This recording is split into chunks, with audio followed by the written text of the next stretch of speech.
Hello everybody, this is Yasmin from Yarkspiri fantasyart.com, and today I'm working on a request by one of you guys, my subscribers, for a apocalyptic laser wielding mutated limbed slash robotic type character.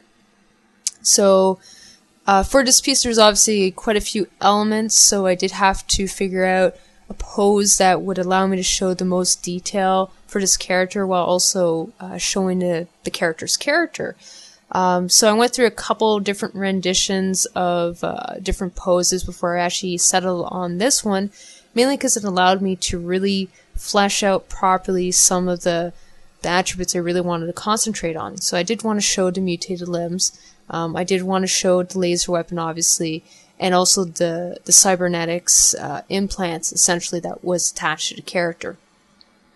So for this piece, I was actually looking at, I did look at mutated limbs. I didn't get too many good results with that search, but the moment I started searching for deformities, I got a lot of really good reference materials, and I actually discovered a birth defect that does actually occur in humans, although it is exceedingly rare. Is where the two eyes are essentially merged into one single eye in the middle of the head, and that's actually a birth defect that actually does happen in the real world. So I did include that in this character, along with some more deformities in the other arm as well. So this character's proportions are also a little bit more skewed because I did want to show the fact that he wasn't your average person as well. So I did exaggerate a lot of the upper torso. I did a lot of tweaks on this character to make sure that it still fit together, however. So as you see, I'm actually working on the giant eye in the center of the character's head.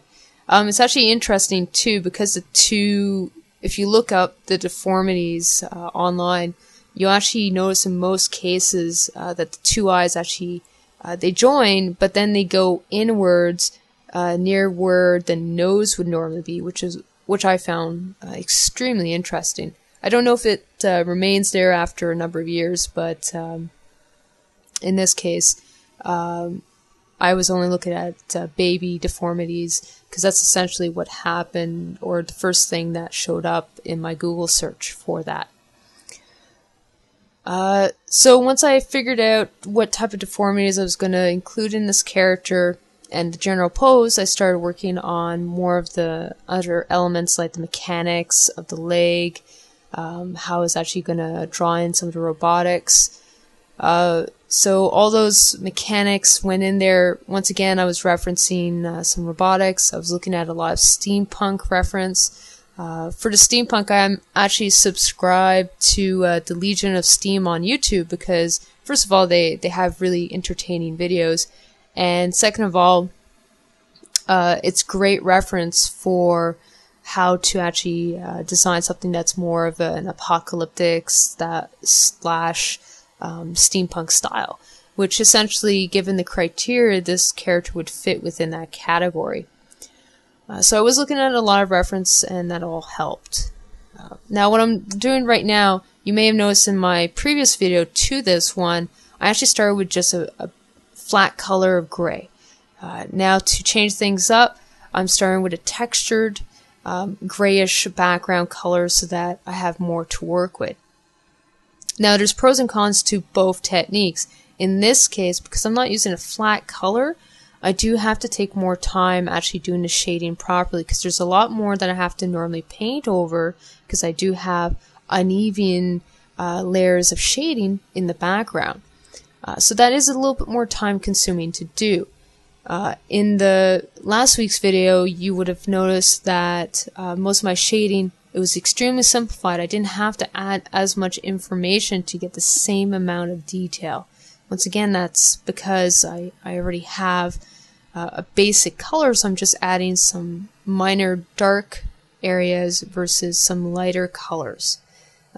Because of the texture, I do have to paint over it more. However, the texture does give me a really nice gritty effect, which I do like including in my pieces. which is where this type of technique really does help a piece.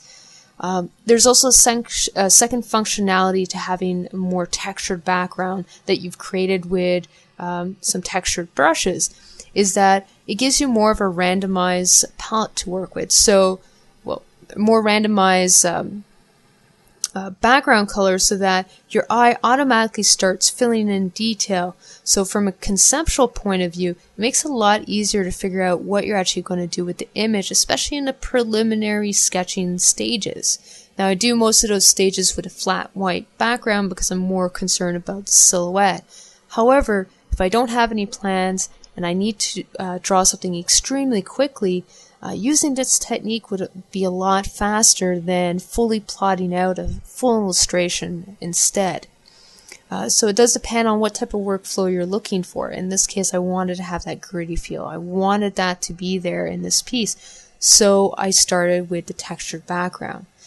But if I did want to do a piece extremely quickly, I didn't have as much time, it already gives me something to work with. I already have some general shapes already in there. My eye's automatically going to start assembling those blotches of color and grayscale together to form new images. And that's how most artists work, is once they've started something, they're able to continue it by doing so.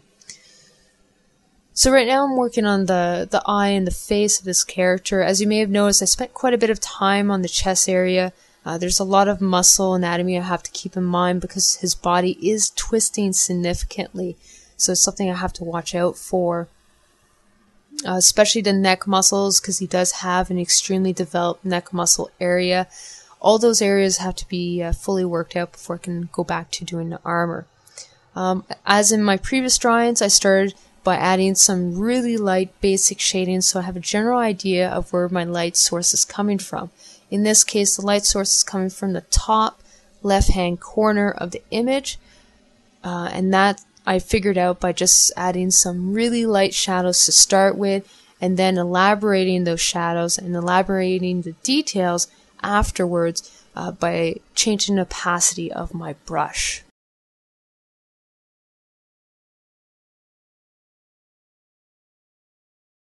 Now I'm working on the claw. As you can see, because the claw is supposed to be extremely deformed and it's part of him, I did look at my own hand reference for this. Obviously my hands don't look like this. However, I essentially looked at modifying the general bone structure to figure out this shape. So essentially what's happened in this character is I've shortened the forearm of the character significantly to the point where it's almost non-existing, but then I've lengthened to the extreme a lot of the bones and anatomy related to that for the hand. So essentially that claw-like portion of his hand, well, that's all his hand. It's not his forearm anymore. It's actually his hand that's been extended and broken into that shape. So that's some of the modifications that I did to the anatomy in order to figure this out.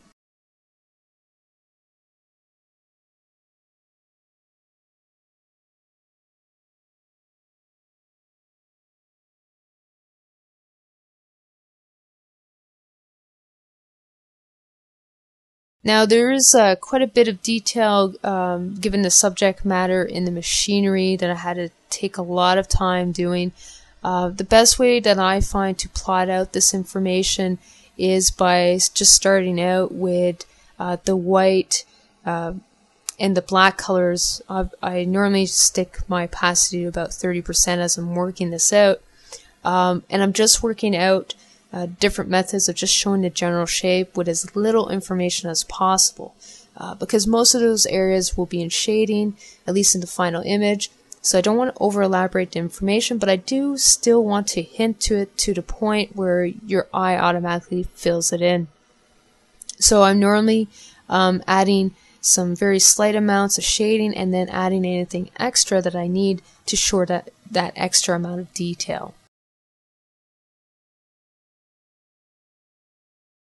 Once again, I just plotted out very quickly the shadows of that leg to make sure I had all the information that I needed before I started working on this. And I'm just working on the contrast between the different elements.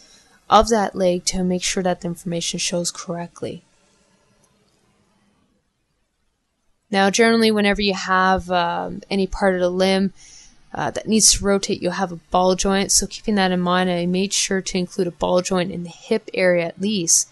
Now, for the knee area, you normally have something similar to what you would normally see actually in a toy or figurine. Is you essentially have a center circular area which is attached to either the bottom or the top, and then you have two circular cylinders as well on the side, and those are attached to the other portion of the limb, and those are pivoting on a rod. So that's the type of structure I aim towards because it is the most efficient type of structure for this character and the most logical one. It also, because it's more post-apocalyptic, it's probably the type of machinery that would easily be found as well in the environment, especially if they're going through some old wreckages. That's most likely what they would have found.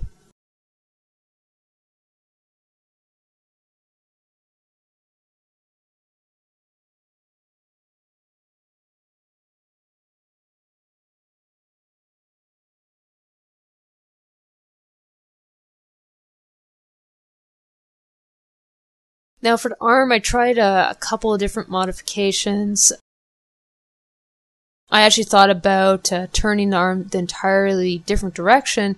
The only problem with that is just it didn't look appealing, so I brought it back, but I made sure to move it outside of the body a bit more, and that did help significantly.